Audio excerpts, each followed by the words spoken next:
going to open the 12th of March Regulatory and Hearings Committee. A little bit of a mixed bag today, but we're in the chamber to listen to two submitters speak on the draft Neighbourhood and Amenity Reserves Management Plan. First of all, apologies. I've got apologies from Councillors Henry, Southgate, McPherson for lateness. That's all. We have a quorum, so we don't need to list apologies specifically. So I'll move that the apologies be received. Seconded by Councillor Pascoe. All those in favour? Any against? That's carried. Confirmation of the agenda. Committee members, we'll just go straight to item 5, which is on page 12. We are here to listen to submitters today. There are only 2. Then we'll adjourn the meeting, move into a smaller, more comfortable room in Committee Room 1, and we'll continue with the other items on the agenda. So with that, I'll move that the agenda be received, seconded by Councillor Casson. All those in favour? Any against? That's carried. Any declarations of interest? There are none. Okay, so page 12, committee members, item 5, and our first speaker is all ready for us. Samantha, we're all yours. You've got 10 minutes. The bell will go at 9. Hello, can you hear me? We can. Great. Hi, I'm Sam, and I'm a member of the Permaculture Collective and Permaculture in New Zealand, so I'm here representing kind of myself, I guess, in those ways, and a volunteer with Te Puna Kai o Waikato. So I made a submission on the parks and reserves, and I'm just going to go through my presentation. So I believe that our parks and reserves can mitigate climate change, sequester carbon, increase biodiversity in our city, mitigate stormwater damage, be pollinator sanctuaries, grow food abundance, be places of creativity and beauty, and foster cooperation and a sense of place.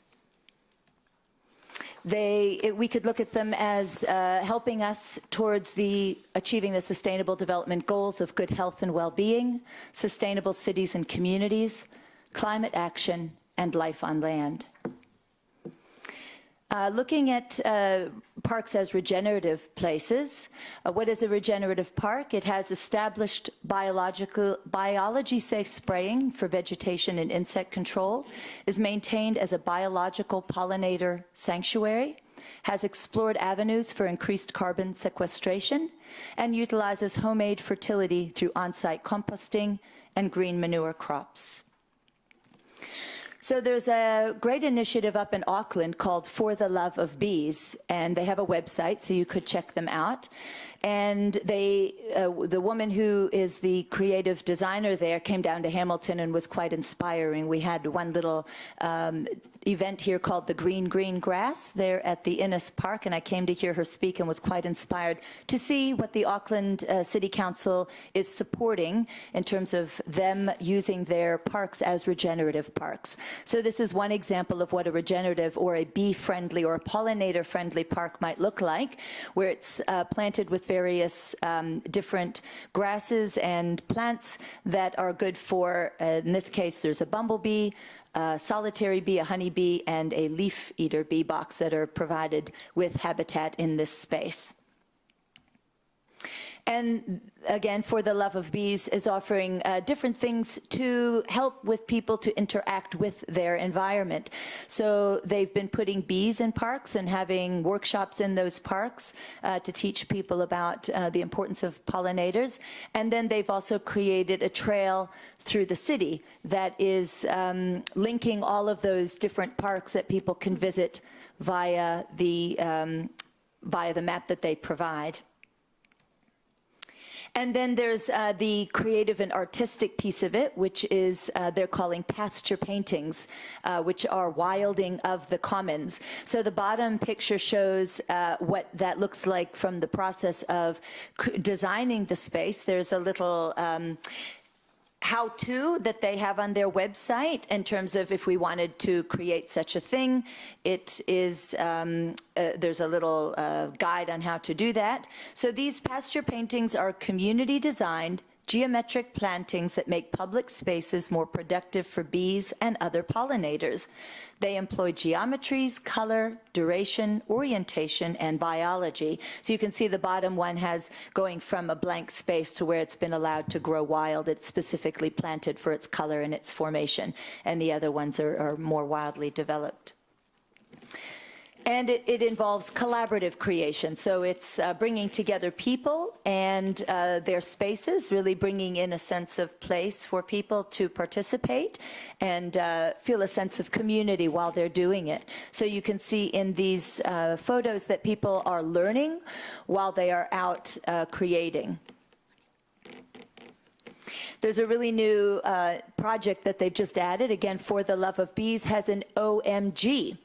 And that stands for Organic Market Garden. They believe that there should always be fun, and that's where they came with the OMG. So they have an invitation to imagine. As you can see from the aerial view, it is just located in some random brownfields area that they've converted. They've been given a year to occupy that space, and they've been quite abundant in the meantime. But they're really hoping to extend that length of time. So that's the city council that has given them that piece of land to create that market garden, and it's a very collaborative and abundant project so far. Some of the concepts behind a market garden in this in their particular project. So you've got, if we look at this diagram, inspirational open access teaching hub. It's a biological bee sanctuary. It's biodynamic. It provides nutrient-dense food. It's a local food hub. It's a self-sustaining enterprise. It can be used to collect and communicate data. It can build and integrate community. It's cradle to cradle in terms of waste, and it's carbon negative. So wonderful, so many wonderful things coming out of the organic market garden in that commons. And then here's another successful project that is happening in Christchurch called Cultivate Christchurch. It's been going for many years and is used as a inspirational model for other places in New Zealand. And the nice thing about this is it's not only about growing food, but it is a social enterprise, so they are able to now fund it through being able to charge for the collection of food waste throughout the city, which gets turned into compost, which is used on site. And they work with youth who have sort of fallen through the cracks, who might otherwise be written off as sort of troublemakers, and they are integrated into this garden as workers, as learners, and really find new dignity and a sense of purpose and belonging in this community garden. And of course, they get to earn a little bit of bucks while doing it too. So it's a really wonderful all-around successful garden. I have visited it in Christchurch. It's working very well, and it is in the middle of the city. It was actually built on where some buildings were demolished, so it didn't have organic soil underneath of it until they started creating that. And then I had mentioned Te Puna Kai o Waikato. It is a new initiative. It's sort of housed under Go Eco. And I mentioned that I'm a member of the Permaculture Collective, which is just a group of volunteers. So I thought I'll just share with you a bit about Te Puna Kai o Waikato, and then I think my time will be up. So Te Puna Kai has a vision of nourished communities connected to each other in Papa Tuanuku.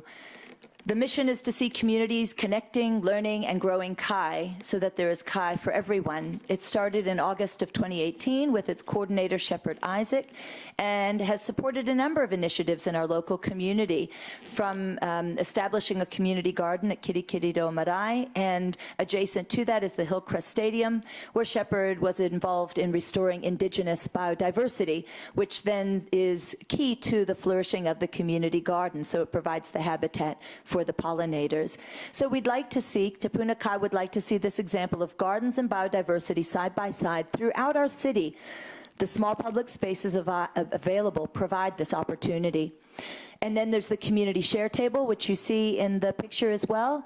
Pataka Kai have developed over the last year. Te Puna Kai volunteers have supported these by delivering freshly harvested produce from the local community gardens to these spaces.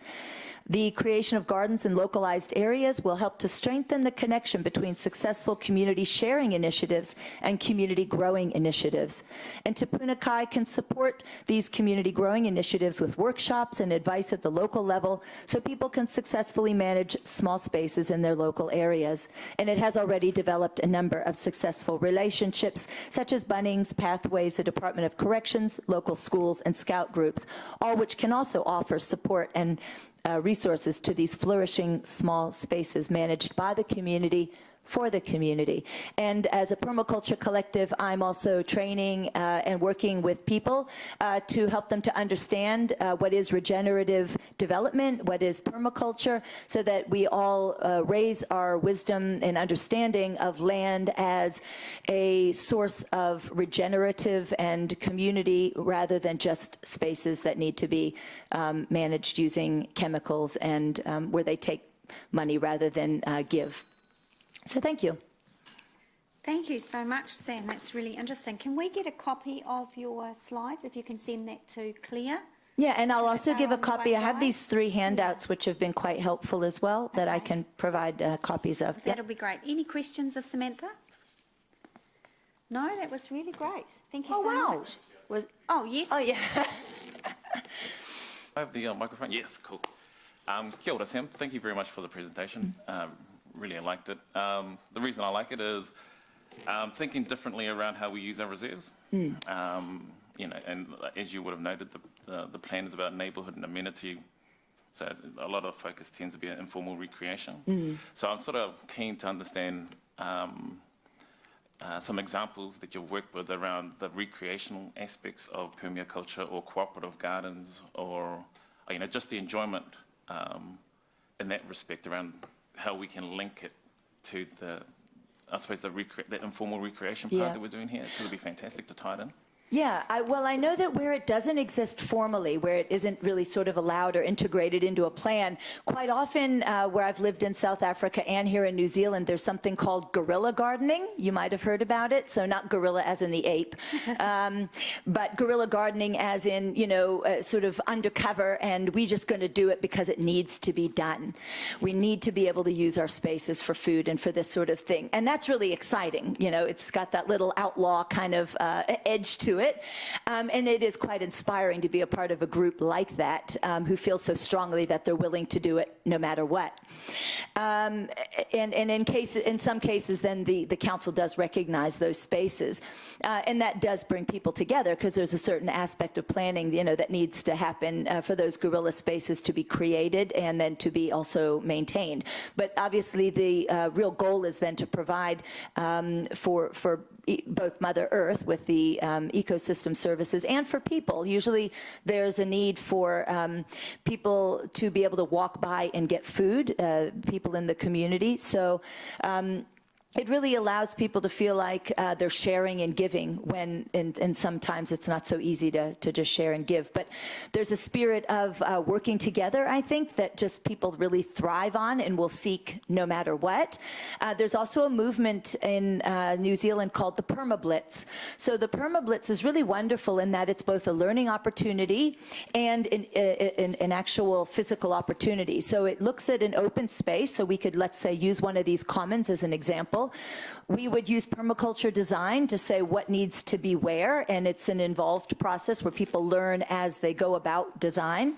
And then it's the actual implementation where a day is put for the actual digging into the earth and planting of plants, and there's a space for sharing of a meal together. So that permaculture, the Permablitz as an event is already being run really successfully in the Bay of Plenty and Taranaki. There are already websites designed to help people understand and find ways of registering for that event. And that's what I would suggest if we want to think about using our public spaces to be collaborative kind of work parties, as I might call them, that we can use that as a template. Already the guides already exist, so it's really just a matter of taking those guides and templates and applying it. It makes it really easy. One other question, thank you. So just sort of working off that, if I can, Sam, just around, so this will require a bit of leadership, and thinking long term that, you know, a lot of the reserves require a maintenance program in terms of looking after the space itself, making sure it's tidy, health and safety. So thinking about the cooperative and the collaborative approach, again, just really some insights that you have around how that could be managed long-term, if there was that share of the commons. Yeah.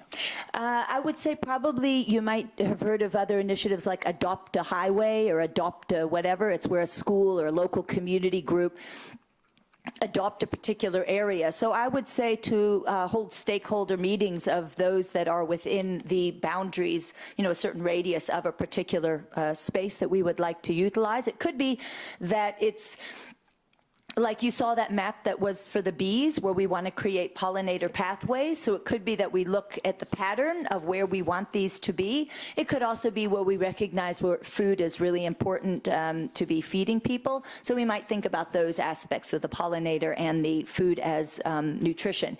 And then we look at who's the stakeholders surrounding that area, and we create an adopt a park or adopt a nature a common space area, and that provides the ongoing maintenance and leadership and monitoring of that space. That's one of my suggestions. Yeah. And then there's initiatives like the Permaculture Collective and Te Puna Kai, organizations already with that as their focus. That could perhaps be the overarching looking over those different, as Te Puna Kai has already indicated, it does want to expand to that. It does need more funding for that to happen, but it's all happening. Mm-hmm. Around, so reserve management plans, once they're done, there's a 10-year lifespan to them.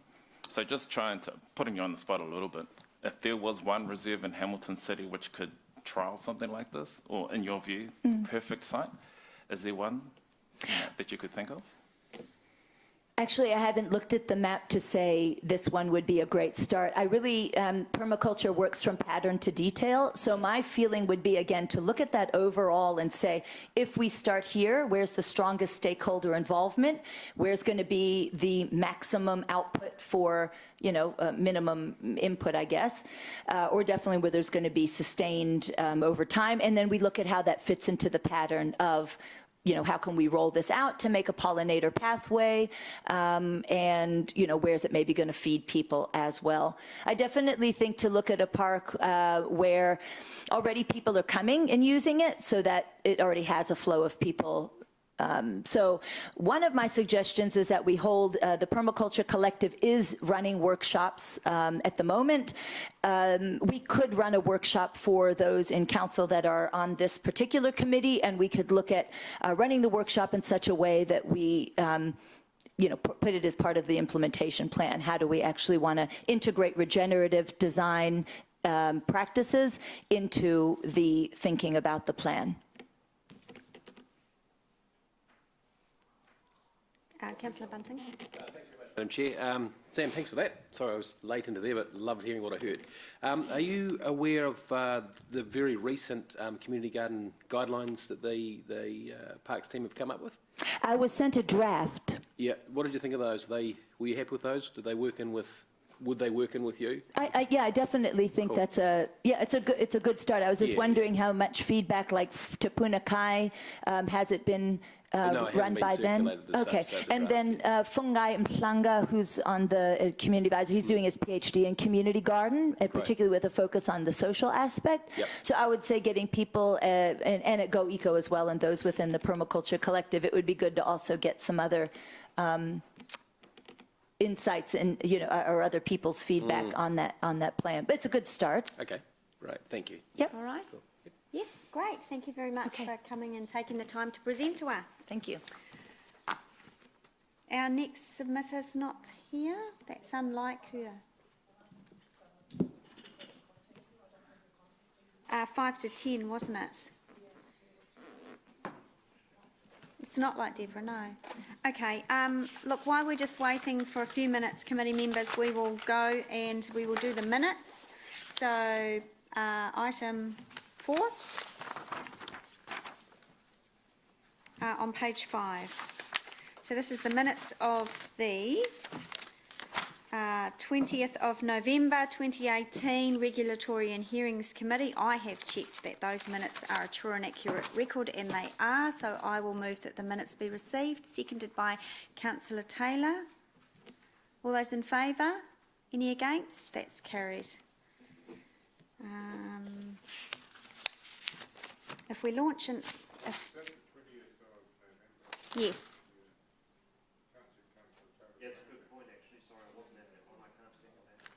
Oh, yes, no, that's correct. Councillor Bunting, thank you.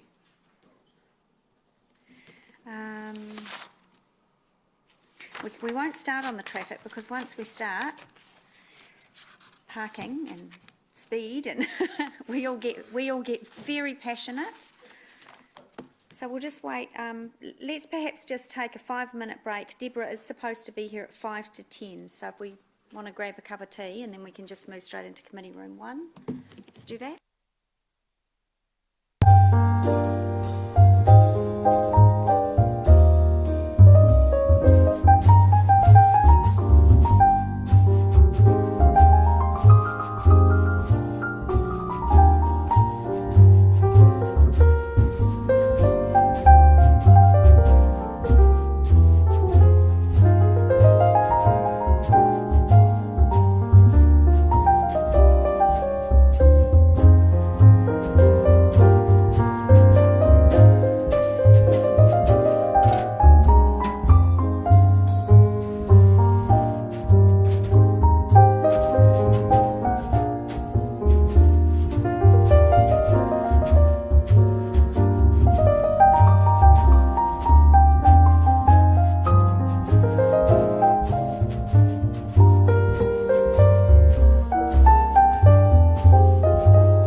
has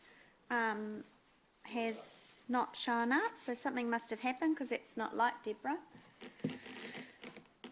So committee members, as you know, we are not delegated to deliberate, but if there is anything from the submissions, including the other written submissions, that you want to make sure there's some information included when the staff bring the deliberation report, now is your time to request that from staff.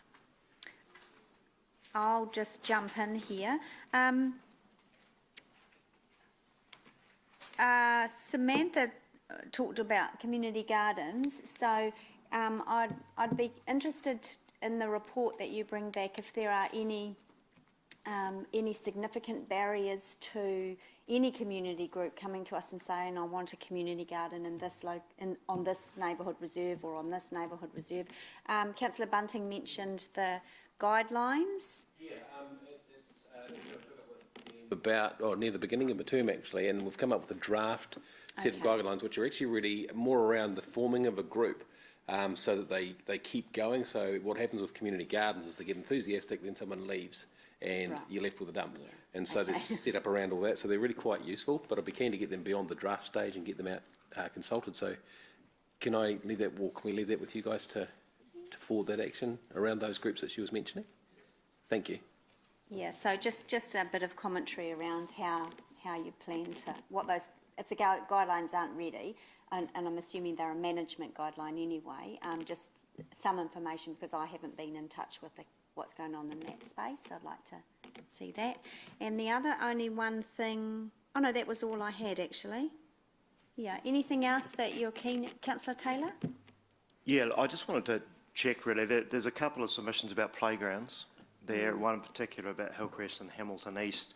Is that covered off basically in other areas in our playgrounds plan rather than this? Right, so it's just something you just sort of acknowledge, but we're working on it in other areas. Yeah, okay, that's fine. Yep. So there's no need for any more than that. Thank you. Okay. Because I wasn't part of the genesis of the whole plan itself. It was just around, one of the submitters spoke about car parking. So is that inclusive of the management plan that car parking is within the reserve management plan? There isn't anything specific relating to car parking in terms of a general approach, but I think it's fairly safe to say that parking on some of these reserves is an anticipated activity. But on a reserve by reserve basis, the reserve doesn't go into specific, the management plan won't go into specific detail around parking design or approach. It's more of an enabling approach that would anticipate sorts of activities. So car parking certainly would be anticipated, particularly given a number of the reserves have already got car parks there. Does that answer your question? I suppose it was because it was raised, I think, with maybe from Deborah, just around car parking and used by the Scout Hall, if I remember right. Yeah. And and I suppose she couldn't clearly see that within the draft plan, whether or not car parking was within that accessible element that's reflected in the objectives. So I just thought maybe just to at least say it's not in these specific plan itself, but in the respective individuals. I think just so that she can see that there is an effort by council to accommodate. Sure. Yeah. Okay, great. All right, so that's nice and easy. Brilliant. Thank you very much. Thank you. Right, we will adjourn to move to committee room 1. Oh, yes. See, it's been such a long time since I've been in charge of a committee. So the recommendation is on page 12. I will move that the recommendation be received, seconded by Councillor Pascoe. Is there any debate? No? All those in favour? Any against? That's carried. Okay, we'll adjourn.